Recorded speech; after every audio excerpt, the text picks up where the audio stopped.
দ্বিতীয়টো কথা হৈছে যে মই সদৌ অসম সংখ্যালঘু ছাত্ৰ ইউনিয়নৰ প্ৰায় 20 বছৰ নেতৃত্ব দিলোঁ। গতিকে আমাৰ বৰ্ধিত কাৰ্যনিৰ্বাহক সিদ্ধান্ত মৰ্মে অহা 30 তাৰিখে আমাৰ কেন্দ্ৰীয় সাধাৰণ সভা অনুষ্ঠিত হ'ব। গতিকে মই অহা 30 তাৰিখে সদৌ অসম সংখ্যালঘু ছাত্ৰ ইউনিয়নৰ পৰিয়াল মই এৰি আছোঁ আৰু বিশেষকৈ সংখ্যালঘু ৰাইজৰ যি আস্থা আৰু বিশ্বাস লৈ মই 20টা বছৰ সংখ্যালঘু ৰাইজক আগুৱাই লৈ যোৱাৰ কাৰণে অসম আৰু অসমীয়া জাতিটোক আগুৱাই লৈ যোৱাৰ কাৰণে কাম কৰিছোঁ।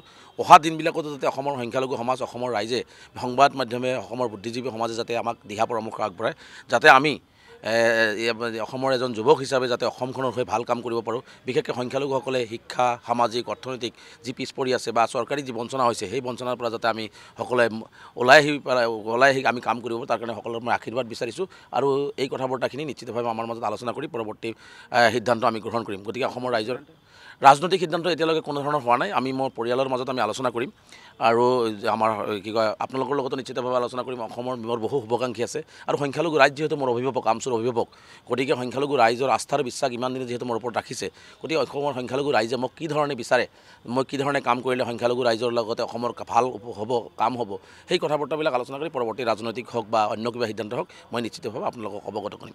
দ্বিতীয়টো কথা হৈছে যে মই সদৌ অসম সংখ্যালঘু ছাত্ৰ ইউনিয়নৰ প্ৰায় 20 বছৰ নেতৃত্ব দিলোঁ। গতিকে আমাৰ বৰ্ধিত কাৰ্যনিৰ্বাহক সিদ্ধান্ত মৰ্মে অহা 30 তাৰিখে আমাৰ কেন্দ্ৰীয় সাধাৰণ সভা অনুষ্ঠিত হ'ব। গতিকে মই অহা 30 তাৰিখে সদৌ অসম সংখ্যালঘু ছাত্ৰ ইউনিয়নৰ পৰিয়াল মই এৰি আছোঁ আৰু বিশেষকৈ সংখ্যালঘু ৰাইজৰ যি আস্থা আৰু বিশ্বাস লৈ মই 20টা বছৰ সংখ্যালঘু ৰাইজক আগুৱাই লৈ যোৱাৰ কাৰণে অসম আৰু অসমীয়া জাতিটোক আগুৱাই লৈ যোৱাৰ কাৰণে কাম কৰিছোঁ। অহা দিনবিলাকতো যাতে অসমৰ সংখ্যালঘু সমাজ, অসমৰ ৰাইজে, সংবাদ মাধ্যমে, অসমৰ বুদ্ধিজীৱী সমাজে যাতে আমাক দিহা পৰামৰ্শ আগবঢ়ায়, যাতে আমি অসমৰ এজন যুৱক হিচাপে যাতে অসমখনৰ হৈ ভাল কাম কৰিব পাৰোঁ। বিশেষকৈ সংখ্যালঘুসকলে শিক্ষা, সামাজিক, অৰ্থনৈতিক যি পিছ পৰি আছে বা চৰকাৰী যি বঞ্চনা হৈছে, সেই বঞ্চনাৰ পৰা যাতে আমি সকলোৱে ওলাই আহি আমি কাম কৰিব পাৰোঁ, তাৰ কাৰণে সকলোৰে মই আশীৰ্বাদ বিচাৰিছোঁ আৰু এই কথা বতৰাখিনি নিশ্চিতভাৱে আমাৰ মাজত আলোচনা কৰি পৰৱৰ্তী সিদ্ধান্ত আমি গ্ৰহণ কৰিম। গতিকে অসমৰ ৰাইজৰ ৰাজনৈতিক সিদ্ধান্ত এতিয়ালৈকে কোনো ধৰণৰ হোৱা নাই। আমি মোৰ পৰিয়ালৰ মাজত আমি আলোচনা কৰিম আৰু আমাৰ আপোনালোকৰ লগতো নিশ্চিতভাৱে আলোচনা কৰিম। অসমৰ মোৰ বহু শুভাকাংক্ষী আছে আৰু সংখ্যালঘু ৰাইজ যিহেতু মোৰ অভিভাৱক, আমচুৰ অভিভাৱক, গতিকে সংখ্যালঘু ৰাইজৰ আস্থাৰ বিশ্বাস ইমান দিনে যিহেতু মোৰ ওপৰত ৰাখিছে, গতিকে অসমৰ সংখ্যালঘু ৰাইজে মোক কি ধৰণে বিচাৰে, মই কি ধৰণে কাম কৰিলে সংখ্যালঘু ৰাইজৰ লগতে অসমৰ ভাল হ'ব, কাম হ'ব, সেই কথা বতৰাবিলাক আলোচনা কৰি পৰৱৰ্তী ৰাজনৈতিক হওক বা অন্য কিবা সিদ্ধান্ত হওক মই নিশ্চিতভাৱে আপোনালোকক অৱগত কৰিম। দ্বিতীয়টো কথা হৈছে যে মই সদৌ অসম সংখ্যালঘু ছাত্ৰ ইউনিয়নৰ প্ৰায় 20 বছৰ নেতৃত্ব দিলোঁ। গতিকে আমাৰ বৰ্ধিত কাৰ্যনিৰ্বাহক সিদ্ধান্ত মৰ্মে অহা 30 তাৰিখে আমাৰ কেন্দ্ৰীয় সাধাৰণ সভা অনুষ্ঠিত হ'ব।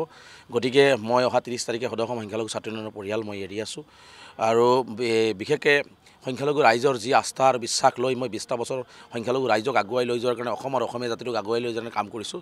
অহা দিনবিলাকতো যাতে অসমৰ সংখ্যালঘু সমাজ, অসমৰ ৰাইজে, সংবাদ মাধ্যমে, অসমৰ বুদ্ধিজীৱী সমাজে যাতে আমাক দিহা পৰামৰ্শ আগবঢ়ায়, যাতে আমি অসমৰ এজন যুৱক হিচাপে যাতে অসমখনৰ হৈ ভাল কাম কৰিব পাৰোঁ। বিশেষকৈ সংখ্যালঘুসকলে শিক্ষা, সামাজিক, অৰ্থনৈতিক যি পিছ পৰি আছে বা চৰকাৰী যি বঞ্চনা হৈছে, সেই বঞ্চনাৰ পৰা যাতে আমি সকলোৱে ওলাই আহি আমি কাম কৰিব পাৰোঁ, তাৰ কাৰণে সকলোৰে মই আশীৰ্বাদ বিচাৰিছোঁ আৰু এই কথা বতৰাখিনি নিশ্চিতভাৱে আমাৰ মাজত আলোচনা কৰি পৰৱৰ্তী সিদ্ধান্ত আমি গ্ৰহণ কৰিম। গতিকে অসমৰ ৰাইজৰ ৰাজনৈতিক সিদ্ধান্ত এতিয়ালৈকে কোনো ধৰণৰ হোৱা নাই। আমি মোৰ পৰিয়ালৰ মাজত আমি আলোচনা কৰিম আৰু আমাৰ আপোনালোকৰ লগতো নিশ্চিতভাৱে আলোচনা কৰিম। অসমৰ মোৰ বহু শুভাকাংক্ষী আছে আৰু সংখ্যালঘু ৰাইজ যিহেতু মোৰ অভিভাৱক, আমচুৰ অভিভাৱক, গতিকে সংখ্যালঘু ৰাইজৰ আস্থাৰ বিশ্বাস ইমান দিনে যিহেতু মোৰ ওপৰত ৰাখিছে, গতিকে অসমৰ সংখ্যালঘু ৰাইজে মোক কি ধৰণে বিচাৰে, মই কি ধৰণে কাম কৰিলে সংখ্যালঘু ৰাইজৰ লগতে অসমৰ ভাল হ'ব, কাম হ'ব, সেই কথা বতৰাবিলাক আলোচনা কৰি পৰৱৰ্তী ৰাজনৈতিক হওক বা অন্য কিবা সিদ্ধান্ত হওক মই নিশ্চিতভাৱে আপোনালোকক অৱগত কৰিম।